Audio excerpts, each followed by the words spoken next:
Bonjour, bienvenue dans cette émission dans laquelle j'accueille aujourd'hui Jean-Baptiste Guégan, avec lequel nous allons parler de la reprise des événements sportifs internationaux dans la période que nous vivons actuellement de fin de crise sanitaire, du moins nous l'espérons.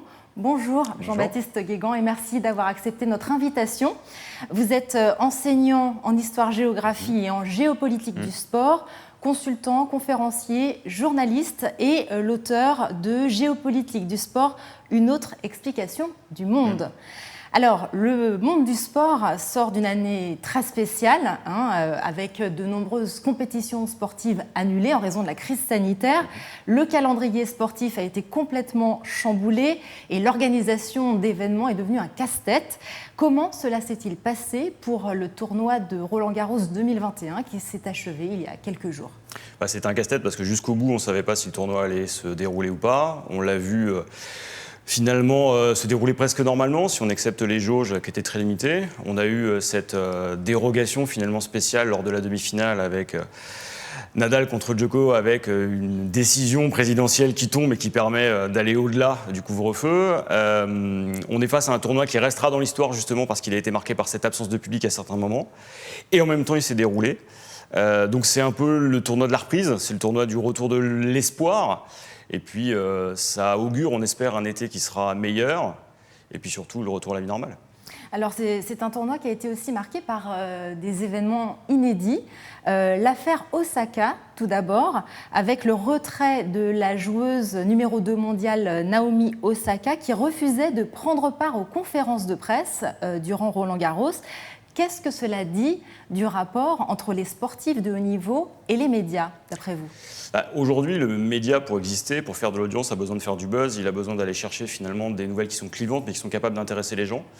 Et donc, il a tendance à polariser sur les athlètes et donc à leur mettre une pression assez folle. On le voit avec Kylian Mbappé, ce qui se passe avec Naomi Osaka, c'est exactement ça. C'est-à-dire qu'on est face à ce qu'on appelle les risques psychosociaux.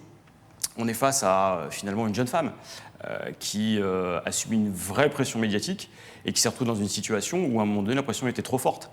En étant numéro 2 mondial, en ayant déjà gagné des tournois du Grand Chelem, elle était la grande favorite, c'était celle que tout le monde scrutait. C'est devenu une icône au Japon, ça rajoute de la pression et donc à un moment donné elle a craqué. Et elle a été maladroite dans sa communication, mais ce que ça révèle aussi, c'est le poids aujourd'hui des enjeux économiques sur le sportif. Et le fait que beaucoup de joueurs, de joueuses vont jouer avec des blessures, vont devoir satisfaire finalement leurs équipementiers, ceux qui leur font confiance, au détriment de leur santé, notamment de leur santé mentale. Voilà, c'est ce qu'on a vu également avec le retrait du champion Roger Federer qui a dû renoncer à participer à Roland-Garros pour préserver son genou en vue de Wimbledon. Ça souligne une surenchère de compétition éventuellement au détriment de la santé des joueurs eux-mêmes. Il faut savoir que les sportifs de haut niveau jouent en permanence blessés. Ils acceptent un niveau de douleur que le commun des mortels ne pourra pas accepter. Et donc là, avec Federer, on a un exemple de ça. Il s'est présenté à Roland-Garros pour se préparer à Wimbledon, qui est la grande ambition de son année, finalement de sa fin de carrière. C'est quelqu'un qui est déjà une légende du tennis. Et donc il vient, il joue blessé, et puis à un moment donné, il décide d'arrêter. Ce qu'on voit avec Federer, c'est que tout le monde a été surpris de le voir sortir du tournoi. Pour autant, les organisateurs et finalement le public lui pardonnent parce qu'on sait qu'on a envie de voir Federer jouer dans les meilleures conditions. Or, aujourd'hui, pour que Federer soit au top, soit finalement celui qui nous offre le meilleur tennis sur la scène mondiale, il lui faut se préserver. Et ce qu'on voit là, c'est finalement cette tension qu'il y a entre la performance sportive et la préservation de la santé. Aujourd'hui, clairement, tous les indicateurs vont dans le sens de la performance. On le voit par exemple avec le Danemark là, dans le dernier Euro.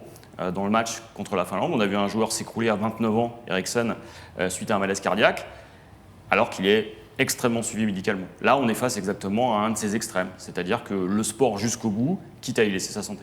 Il y a une autre question qui a été soulevée durant le tournoi de Roland-Garros, c'est celle des retransmissions avec les night sessions, les sessions nocturnes.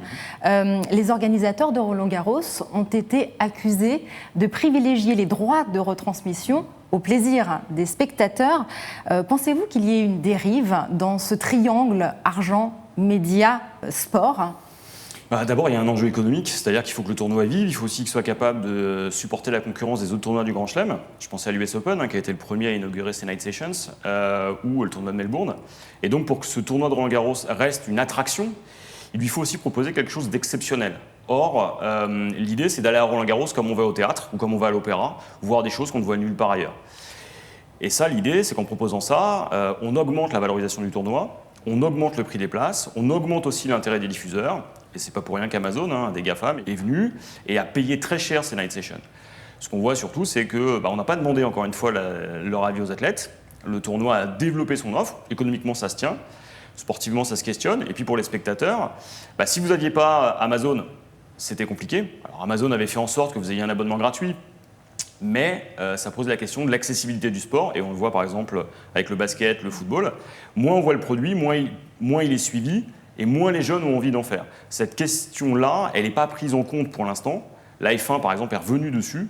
La question des night sessions, c'est le début finalement d'un problème plus large qui pose la question de l'accès aujourd'hui au sport professionnel de très haut niveau. Alors, il y a une autre grande manifestation sportive qui vient de commencer vendredi 11 juin, c'est bien sûr l'Euro. Cette manifestation va être marquée par des conditions sanitaires drastiques, aussi bien pour les joueurs que pour les supporters. Mais la spécificité de cette édition, c'est qu'elle se déroulera dans 11 villes européennes. Vous pouvez nous expliquer pourquoi ? Alors au départ, cet Euro, il est né de l'idée de Michel Platini de donner une véritable dimension européenne à cette manifestation de football. C'est un tournoi à l'échelle régionale, donc à l'échelle européenne. Et l'idée, c'était qu'il n'y ait pas un seul ou deux pays qui soient concernés, mais une bonne partie de l'Europe. Et notamment des pays qui n'auraient jamais pu organiser cet événement-là. L'intérêt, donc, c'était de rendre cet événement véritablement européen. Bon. Sauf que, en plein Covid, ça pose des problèmes, puisqu'il y a des problèmes de migration, il y a des problèmes de flux, que ce soit les médias, les spectateurs, les supporters. Vous êtes en difficulté, puisque vous allez faire transiter des équipes d'un pays à l'autre. Or, chaque pays a ses règles sanitaires propres, a des logiques de quarantaine, d'obligation de vaccination ou pas, et donc on est face à un casse-tête logistique. Pour l'instant, ça se passe bien. On verra au sortir de l'Euro ce que ça peut donner. Mais en tout cas, pour les organisateurs, c'était probablement la dernière fois qu'ils s'amusaient à organiser un tel événement sur autant de pays et autant de villes. Alors, la veille du lancement du tournoi, la Russie a obtenu de l'UEFA que l'Ukraine modifie le maillot qu'elle avait présenté pour l'Euro. C'est donc l'arrivée de la géopolitique sur ce tournoi avant même son début. Comment vous voyez cet épisode ? L'épisode du maillot ukrainien qui consistait à présenter un maillot avec le tracé du pays avec l'Ukraine, plus une mention dans le col où il y avait marqué « Gloire aux héros, gloire au pays », ça renvoyait finalement à l'Ukraine de la révolution de Maïdan de 2014, c'est-à-dire à un moment où l'Ukraine s'est opposée à la tutelle russe sur son sol. Et donc le maillot, c'était une manière pour l'Ukraine de dire « nous défions la Russie et le football va nous permettre de nous mettre en scène ». Évidemment, la Russie a répliqué et on a vu le retour de la bonne vieille politique et de la bonne vieille opposition entre les deux au travers justement de cette histoire de maillot. Bon, in fine, le maillot va être retouché. La Russie n'a pas gagné sur toute la ligne puisque le maillot va rester, en tout cas en partie en l'état, du moins sur le tracé du pays. Et ça pose la question finalement des liens entre sport et politique et de la dimension géopolitique de cet événement. Dès lors que vous mettez autour d'une compétition des États qui sont normalement rivaux, voire en conflit, à un moment donné, ça se retrouve dans la situation et le sportif est pris en otage. Et là, on est typiquement dans ce type de situation. Alors, il y a un autre espace qui correspond à ce que vous venez de dire, de lien très étroit entre la géopolitique et le sport, c'est les Jeux Olympiques. Là, on est à quelques jours de la tenue des JO de Tokyo. Le pays fait face à une violente 4e vague épidémique et de nombreuses personnes, la population japonaise et puis aussi des sportifs, sont hostiles à la tenue des Jeux. Quel succès peut-on espérer pour ces JO, d'après vous ? Déjà, le premier succès, c'est que ces Jeux vont avoir lieu. L'année dernière, on était persuadés qu'ils se dérouleraient, ils ont été reportés d'1 an. Aujourd'hui, malgré une forte opposition, à un moment donné, on avait 80% des Japonais qui étaient hostiles. Aujourd'hui, ils sont plus que 50%. Ces Jeux vont avoir lieu. Ils vont permettre au Japon de mettre en scène finalement aussi sa capacité de résilience face au Covid, quand bien même la situation épidémique n'est pas sous contrôle. Ce qu'on voit justement avec cette manifestation qui va avoir lieu, c'est que d'abord elle va avoir lieu dans un contexte drastique, il y aura très peu de spectateurs, il faut voir le niveau de contrôle qui va être imposé aux suiveurs, aux partenaires et aux athlètes. Ils ne pourront pas sortir sans être testés, suivis et en même temps contrôlés. Et à la moindre incartade, vous sortez des Jeux. Bon, c'est pas ce qu'on attend du sport. Ceci étant, c'est aussi les jeux du renouveau, c'est comme l'Euro. On va être sur des manifestations qui vont permettre de reprendre, on l'espère, une vie normale. La vaccination va jouer.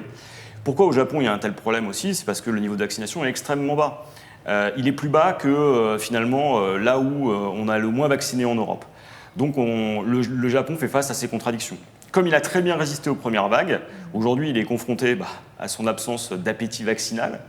Et il va néanmoins réussir à nous offrir une très bonne image parce que c'est ça qu'il va chercher avec les Jeux.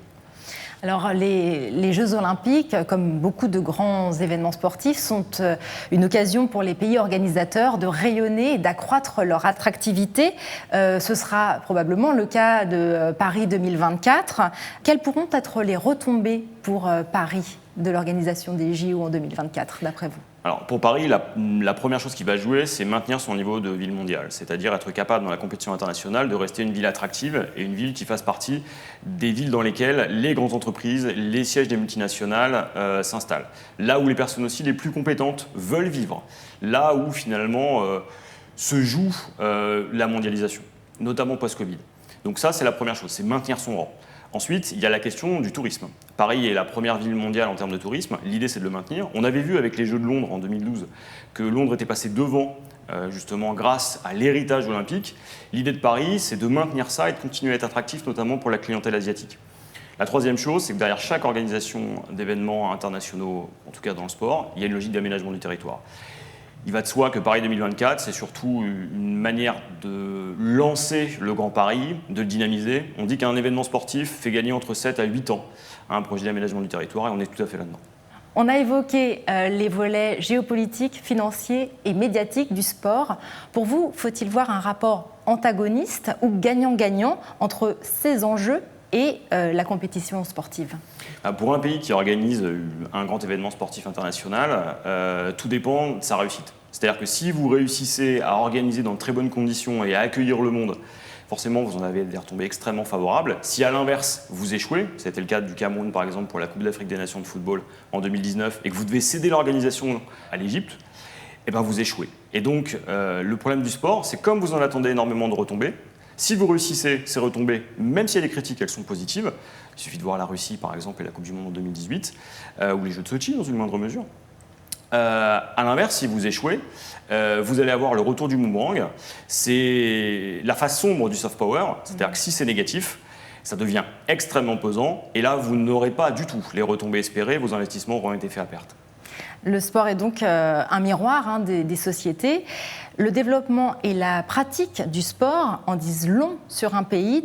Donne-t-on, d'après vous, la bonne place au sport dans nos sociétés modernes? Alors déjà, on considère un peu plus le sport qu'avant. Maintenant, ce n'est pas suffisant. Quand on regarde par exemple ce que fait le ministère de l'Éducation nationale en France quant à la pratique du sport, c'est clairement en deçà. On devrait être un pays sportif, on a une culture sportive, mais on ne laisse pas les enfants avoir accès à suffisamment de sport. On voit de plus en plus de pays s'engager sur la voie du sport santé, parce que derrière, c'est aussi le meilleur moyen de lutter contre la sédentarité, contre le diabète et tout ce qui est maladie cardiovasculaire. Et donc, c'est aussi faire du sport un moyen d'économiser des sommes colossales, finalement, dans nos budgets publics. Donc, il y a un intérêt à considérer le sport autrement, il y a un intérêt à en faire. Et puis, il ne faut pas se leurrer, le seul moment où on fait unité et où on est tous ensemble, c'est lors des rencontres sportives. Il n'y a aucun autre moment dans l'histoire où on se rassemble tous et où on fait société. Alors, en conclusion, la crise sanitaire n'est pas encore finie. Pensez-vous qu'elle risque de modifier sur le long terme les usages dans le sport international ? Alors, cette crise, elle a déjà fait surgir quelque chose qu'on savait existant mais qu'on négligeait. C'est d'abord toute la question assurantielle. C'est-à-dire qu'aujourd'hui, quand vous annulez un événement, on avait tendance à ne pas forcément prendre des assurances nécessaires. Avec le Covid, les budgets des Jeux et des grandes manifestations sportives vont être beaucoup plus importants à cause de ça. La deuxième chose aussi, c'est qu'on a appris à organiser le sport dans toutes les situations. Donc c'est plutôt une chose positive. Et puis la dernière chose, et c'est ça aussi qui va être important, c'est que le sport a montré que c'était ce qui manquait le plus. Lors du premier confinement en France et ailleurs, on a eu besoin de sport, on était en manque de sport. Et quand le sport est revenu, on a eu un sentiment de normalité.